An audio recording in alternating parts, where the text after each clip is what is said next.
Hi పిల్లలు, ఎలా ఉన్నారు? బాగున్నారా? బాగా చదువుకుంటున్నారా? మనం ఈ వీడియోలో SA1 సిలబస్ ఏంటి, క్వశ్చన్ పేపర్ మోడల్ ఎలా ఉంటుందో ఒకసారి చూద్దాం. మనకి మొత్తం 6 లెసన్స్ SA1కు ఉన్నాయి. జ్ఞాన్ హమ్కో దీజియే, హోషియార్ కవ్వా, ఆదివాసీ నృత్య ధింస, హమ్ నన్హే బచ్చే, ఇమాందారీ కా ఫల్, పత్ర లేఖన్. ఇవి కాకుండా ఇంకేముంటాయి అంటే లెటర్ రైటింగ్ ఉంటుంది, జనరల్ ఎస్సే ఉంటుంది. మోడల్ పేపర్ ఏంటో ఒకసారి చూద్దాం. సమ్మేటివ్ అసైన్మెంట్ 1 మోడల్ పేపర్ ఇది. క్వశ్చన్ పేపర్ 80 మార్క్స్కి ఉంటుంది, బిట్ పేపర్ 20 మార్క్స్కి ఉంటుంది. ఇప్పుడు ఈ 80 మార్క్స్లో చూద్దాము. మనకి అప్పటిత్తు పద్య, అప్పటిత్తు గద్య అని, పట్టిత్తు పద్య, పట్టిత్తు గద్య అని పార్ట్స్ ఉంటాయి. ఇక్కడ ఏంటి అంటే మనం చదువుకున్న ప్రోజ్లోంచి ఏదో ఒక్క పేరా ఇచ్చి దానికి సంబంధించిన క్వశ్చన్స్ ఇస్తారు. మనకి సిలబస్లో ఉన్న పేరా ఇచ్చి క్వశ్చన్స్ ఇచ్చి ఆన్సర్స్ రాయమంటారు. 1 లైన్ ఆన్సర్స్ రాయాల్సి ఉంటుంది. దాని తర్వాత ఇది కూడా పైదేమో ఆదివాసీ నృత్య హింసకి సంబంధించి ఇచ్చారు. ఇక్కడేమో శ్రీకృష్ణ దేవరాయ్, మీకు తెలుసు కదా ఇది, దీనికి సంబంధించిన పేరా ఇచ్చారు. క్వశ్చన్స్ మనం రాయాల్సి ఉంటుంది. ఒక్కొక్కసారి లెసన్లోవి కాకోకుండా మనకి పేరా ఇచ్చారనుకోండి, దాన్ని అప్పటిత్ పద్య, అప్పటిత్ గద్య అని అంటారనమాట. తర్వాత పద్య భాగానికి సంబంధించి ఇచ్చారు చూడండి, ఇదిగోండి పద్య భాగానికి. అప్నా పద్ కభీ న చోడేంగే, అప్నా ప్రణ్ కభీ న తోడేంగే, ఆ రైమ్ ఇచ్చి కింద క్వశ్చన్స్ ఇచ్చారు. దాని తర్వాత వినతి సున్లో హే భగవాన్ హమ్ హే సబ్ బాలక్ నాదాన్ దేదో హమ్కో ఇత్నా జ్ఞాన్ రహే సదా తుమ్హారా జ్ఞాన్ అనే రైమ్ ఇచ్చి దానికి కూడా సంబంధించిన క్వశ్చన్స్ ఇచ్చారు 5 మార్క్స్కి. అంటే పోయిటరీకి సంబంధించి 10 మార్క్స్, ప్రోజ్కి సంబంధించి 10 మార్క్స్ మనకి ఈజీగానే స్కోర్ చేసుకోవడానికి ఇస్తారు. పైన ఉన్నది చదివేసి కింద రాసుకునేలాగా. అర్థమవుతుంది కదా? దాని తర్వాత చూడండి, క్వశ్చన్ అండ్ ఆన్సర్స్ ఇచ్చారు. క్వశ్చన్ అండ్ ఆన్సర్స్ ఎన్ని మార్క్స్కి అంటే 18 మార్క్స్కి. ఇందులో మనకి చాయిస్ ఏమీ ఉండదు, 6 క్వశ్చన్స్ కూడా రాసేసేయాలి. అయితే కవి పరిచయాలు ఖచ్చితంగా చదువుకోండి. కవి పరిచయాలు, పోయిటరీలో ఉన్న కవి పరిచయాలు చదువుకోండి. మీకు కంపల్సరీ ఒక క్వశ్చన్ ఉంటుంది అందులో. సోహన్లాల్ ద్వివేది గురించి కవి పరిచయం ఇచ్చారు. ఇక్కడ ఆప్ క్యా జాన్తే హై అన్నారు. ఆయన గురించి మీకు తెలిసినవి ఏవైనా రాయొచ్చు. దాని తర్వాత గురుజనోं की सेवा कैसे करनी चाहिए, भारत की शान कब बढ़ेगी, आदिवासी कौन से त्योहार मनाते हैं, नदी की देवी क्यों खुश हुई, సురేష్ ने किसको पत्र लिखा. వీటికి సంబంధించిన నోట్స్ అంతా నేను మన ఛానల్లో పెట్టేసాను. ఒకసారి ప్లేలిస్ట్లోకి వెళ్ళి చూసుకోండి. ఆ తర్వాత ఇవి జాగ్రత్తగా చూడండి అమ్మా. మనకి పోయట్రీకి సంబంధించి 2 సారాంశాలు ఇస్తారు. ఏదో ఒక్కటి మాత్రమే రాయాల్సి ఉంటుంది. అది కూడా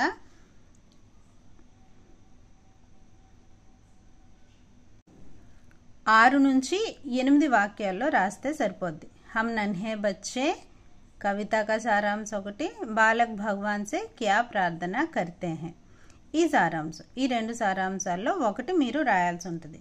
దాని తర్వాత ప్రోజ్కి సంబంధించి 2 సారాంశాలు ఇస్తారు. ఇక్కడ ఏమిచ్చారు, హోషియార్ కవ్వా ఒకటి, ఇమాందారీ కా ఫల్ ఒకటి ఇచ్చారు. హోషియార్ కవ్వా, ఇమాందారీ కా ఫల్ అని 2 ఇచ్చారు. ఇందులో ఒకటి రాస్తే సరిపోతుంది. దాని తర్వాత ఈ క్రింది ఇవ్వబడిన వాటిలో ఒక్క క్వశ్చన్కి ఆన్సర్ రాయమన్నారు. అంటే ఇది లెటర్ రైటింగ్ అన్నమాట. Letter writing. ఇక్కడ లెటర్ ఏమని అడిగారంటే, మా సిస్టర్ పెళ్ళి అవుతుంది కనుక నాకు 3 రోజులు సెలవు కావాల్సిందిగా ప్రధాన అధ్యాపక్ అంటే HM సార్ని సెలవు కోరుతూ లెటర్ రాయమని అడిగారు.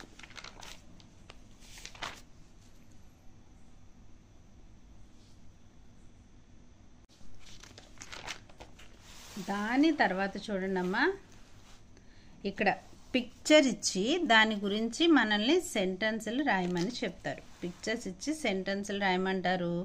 లేదు అంటే పేర్లు కానీ వాటి నేమ్స్ కానీ రాయమని చెప్తారు. అక్కడ పిక్చర్లో మీకు ఏమేమి కనిపిస్తుంది రాయండి, వాటి గురించి వాక్యాలు రాయండి, శబ్దాలు రాయండి అని ఇస్తారు. మరి ఇవి బయటవి ఇస్తారా మేడం అంటే బయటవి అస్సలు ఇవ్వరు. మీ టెక్స్ట్ బుక్లో ప్రతి లెసన్లో లాస్ట్లో ఉంటాయి. చూపిస్తాను ఆగండి నాన్న. ప్రతి లెసన్లో ఇదిగో ఇలా చూడండి. ఈ లెసన్లో అనుకోండి ఈ పిక్చర్ ఉంది. ఇవి నేను ఆల్రెడీ అప్లోడ్ చేసేసాను, మన ఛానల్లో ఉంది చూడమ్మా. లెసన్ లాస్ట్లో ఇలా పిక్చర్ ఇచ్చి దాని గురించి రాయమని ఇస్తారు. ఇవి చదువుకోండి, ప్రతి లెసన్లోని అవి చదువుకోండి, ఇస్తేనే చదవండి. హోషియార్ కవ్వా లెసన్లోని ఇదిగోండి హోషియార్ కవ్వాలి. ఇక్కడ పిక్చర్ ఇచ్చి ఇక్కడ ఏమో అడిగారంటే చిత్ర దేకర్ శబ్దలికే, ఈ పిక్చర్ చూసి నేమ్స్ రాయండి అన్నారు. షేరు, జిరాఫ్, హాతీ, జిబ్రా అని పేర్లు. ఇలా పేర్లు రాయమంటే పేర్లు రాయండి, సెంటెన్స్లు రాయమంటే సెంటెన్స్ రాయండి. అర్థమైంది కదమ్మా. ప్రతి లెసన్కి లాస్ట్లో ఉంటుంది అనమాట. పిక్చర్కి సంబంధించి ఏమన్నా రాయమంటే లాస్ట్లో ఉంటుంది. మీరు ఎక్కడైనా ఉంటే కనుక జాగ్రత్తగా మనకున్న లెసన్స్లోనే చూసి చదువుకోండి. నేను ఇవన్నీ కూడా అప్లోడ్ చేశాను, మీరు జాగ్రత్తగా చదువుకోండి. సరేనా పిల్లలు? తర్వాత చూద్దామా. ఇక్కడ ఇది మాత్రం జనరల్గానే ఇచ్చేస్తారు. ఇక్కడ ఏమి ఇచ్చారు చూద్దాం. కిసి ఏక్ ప్రశ్న కా ఉత్తర్ లిఖే, రెండిట్లో ఒకటే రాయాలి. అప్నే గావ్ కే బారే మే లిఖే, ఆప్ అప్నే బారే మే లిఖే. మీ గురించి మీరు రాయండి, అలాగే మీ గ్రామం గురించి లేదా మీ ఊరు గురించి మీరు రాయండి. ఇది జనరల్గానే ఇస్తారు. ఆ జనరల్గా ఉన్నది మీరు సొంతంగా రాయాల్సి ఉంటుంది. అర్థమైందా పిల్లలు? ఇవి 80 మార్క్స్కి క్వశ్చన్ పేపర్. దాని తర్వాత చూడండి బిట్ పేపర్ 20 మార్క్స్కి. ఇక్కడ ఒక విషయం గుర్తుపెట్టుకోండమ్మా. ప్రతి అంటే ఇప్పుడు ఫస్ట్ సెకండ్ ఈ రెండు బిట్లు దేనికి సంబంధించి ఉన్నాయంటే అర్ధ, శబ్దార్థ్ అన్నీ మల్టిపుల్ చాయిస్లోనే ఉంటాయి. అంటే 2 బిట్స్ మీనింగ్స్ ఉంటాయి, మరో 2 బిట్స్ విలోమ శబ్దాలు ఉంటాయి, మరో 2 బిట్స్ ఏమో నెంబర్కి సంబంధించి ఉంటాయి. అలాగా ఇక్కడ అర్థాలు 2 ఇచ్చారు చూసారా, శబ్దార్థ్. దాని తర్వాత విలోమ శబ్ద్ లిఖియే అని ఇందులో ఒకదానికి మనం రాయాల్సి ఉంటుంది అనమాట. झूठ అంటే అబద్ధం కదా, సచ్ అంటే నిజం. ఇక్కడ మీరు ఆప్షన్ రాసేస్తే సరిపోతుంది. అర్థమవుతుంది కదమ్మా. దాని తర్వాత చూడండి వర్తని, సహీ వర్తని వాలే శబ్ద్ కో పహచాన్ కర్ లిఖే, ఏదైనా అనొచ్చు. వర్తనికి సంబంధించి అంటే ఇందులో మిస్టేక్గా ఉన్న పదం ఏదో ఉంటుంది, దాన్ని మనం సరిచేసి రాయాల్సి ఉంటుంది అనమాట.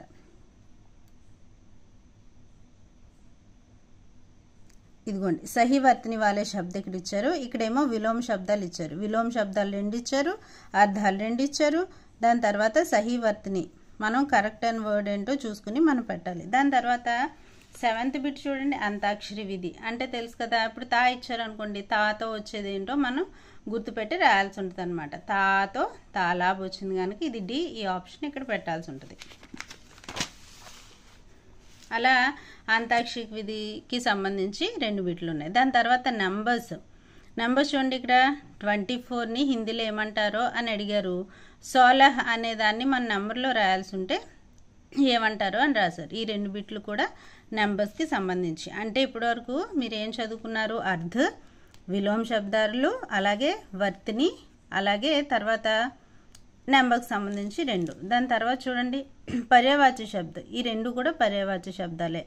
అంటే ప్రతి లెసన్లో ఉన్న పర్యాయవాచి శబ్దాలు, శబ్దార్థాలు, విలోమ శబ్దాలు, నెంబర్స్ చదువుకోవాల్సి ఉంటుంది. దాని తర్వాత చూడన్నా వర్ణ విచ్ఛేదికి సంబంధించి 2. అయితే ఇక్కడ వర్ణ విచ్ఛేది ఇచ్చేసి శబ్దం ఏంటో రాయమన్నారు. తర్వాత శబ్దం ఇచ్చి దాని వర్ణ విచ్ఛేదం ఏంటో రాయమన్నారు. వర్ణ విచ్ఛేదికి సంబంధించి నేను గ్రామర్ ప్రత్యేకించి ఒక వీడియో పెట్టాను, నచ్చితే చూడండి, లేదంటే లేదు. చాలా వివరంగా అయితే చెప్పాను, మీకు ఉపయోగపడుతుంది. వర్ణ విచ్ఛేదం అనేది 10th క్లాస్ వరకు కూడా చాలా చాలా ఇంపార్టెంట్ అమ్మా. నేను ఆ వీడియోలో చెప్పాను. సంధి విచ్ఛేదం చేసేటప్పుడు మీకు వర్ణ విచ్ఛేదం వస్తేనే అది చేయగలుగుతారు, చూడండి. దాని తర్వాత సంజ్ఞా శబ్ద పహచానియే, ఇచ్చిన వాటిలోని సంజ్ఞా శబ్దం ఏంటో మనం అండర్లైన్ చేయాలి. దాని తర్వాత ఇక్కడ కింద పాఠశాల అనే వర్డ్ రేఖాంకిత శబ్ద క్యా హై, అంటే ఇక్కడ సంజ్ఞాకి సంబంధించి 2 బిట్లు ఇచ్చారు. అంటే ప్రతిసారి సంజ్ఞాయే వస్తుందా అంటే రాదమ్మా. ఒక్కొక్కసారి సంజ్ఞ ఇస్తాడు, సర్వనామం ఇస్తాడు, క్రియ ఇస్తాడు, విశేషణ ఇస్తాడు, క్రియా విశేషణ ఇస్తాడు. ఇలా ఏదైనా గ్రామర్కి సంబంధించి 2 బిట్స్ ఉంటాయి, అవి చూసుకోండి. దాని తర్వాత సంయుక్త అక్షర, ఈ క్రింద ఇవ్వబడిన వాటిలో సంయుక్తాక్షర పదాలు అంటే ఏంటి రాయమన్నా. సంయుక్తాక్షరం అంటే ఏంటి? వేరే అక్షరానికి వేరే ఒత్తు ఉంటుంది. ద్విత్వాక్షరం అంటే ఏంటి? అదే అక్షరానికి అదే ఒత్తు ఉంటుంది. సంయుక్తాక్షరం అంటే చూడండి, ఇది సత్య కదా, అదే అక్షరానికి అదే ఒత్తుంది కదా, కానీ వేరే అక్షరానికి వేరే ఒత్తు ఉంటే అది సంయుక్తాక్షర కదా, అందుకని ఇది కరెక్ట్ అనమాట. దాని తర్వాత ఇది కూడా సంయుక్తాక్షరే అడిగారు, వేరే అక్షరానికి వేరే ఒత్తు ఉండాలి, కనుక ఇది కరెక్ట్. తర్వాత దానికి చూడండి ద్విత్వాక్షర అని అడిగారు. ద్విత్వాక్షర అంటే ఏంటి? అదే అక్షరానికి అదే ఒత్తు ఉండాలి. సచ్చ చాకి చావొత్తుంది, సచ్చే చాకి చావొత్తుంది, అందుకని ఇవి కరెక్ట్ అనమాట. అర్థమైంది కదా పిల్లలు? పేపర్ మోడల్ మనకి ఇలా ఉంటుంది, చాలా చాలా ఈజీగా ఉంటుంది. మీరేం కంగారు పడాల్సిన అవసరం లేదు, హ్యాపీగా మీరు ఎగ్జామ్ రాసేసేయచ్చు. అయితే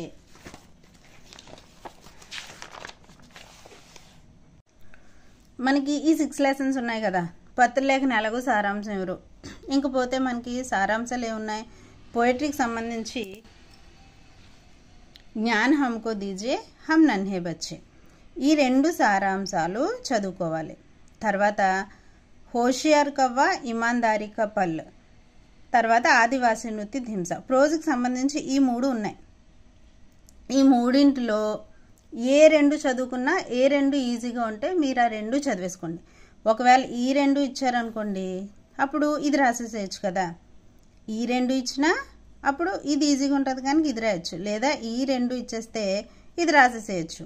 అందుకని మీరు ఇది కొద్దిగా కష్టంగా ఉంటుంది, అందుకని ఈ 2 చదువుకున్నా మీరు ఖచ్చితంగా రాసేస్తారు. ఏమా ఇది కొద్దిగా హిందీ మాకు మంచిగా రాదు మేడం అనే వాళ్ళకి మాత్రమే చెప్తున్నాను. అన్నీ చదువుకుంటే ఇంకా ఇంకా చాలా మంచిది. అర్థమైంది కదా పిల్లలు? నేను నెక్స్ట్ వీడియోలో ఇంపార్టెంట్ లెటర్స్ నేను మీకు ఎక్స్ప్లెయిన్ చేస్తాను. ఇంకా మనకి తక్కువ రోజులు ఉన్నాయి, బాగా చదువుకోండి, మంచి మార్కులు సంపాదించండి. ఈ వీడియో చూసేటప్పుడు మధ్యలో యాడ్స్ వస్తే దయచేసి నా కోసం స్కిప్ చేయకండి అమ్మా. Thanks for watching.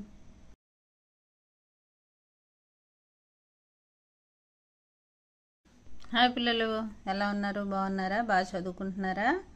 మనం ఈ వీడియోలో SA1 సిలబస్ ఏంటి, క్వశ్చన్ పేపర్ మోడల్ ఎలా ఉంటుందో ఒకసారి చూద్దాం. మనకి మొత్తం 6 లెసన్స్ SA1కు ఉన్నాయి. జ్ఞాన్ హమ్కో దీజే, హోషియార్ కవ్వ, ఆదివాసీ నృత్య హింస, హమ్ నన్హే బచ్చే, ఇమాందారీ కా ఫల్, పత్రలేఖన్.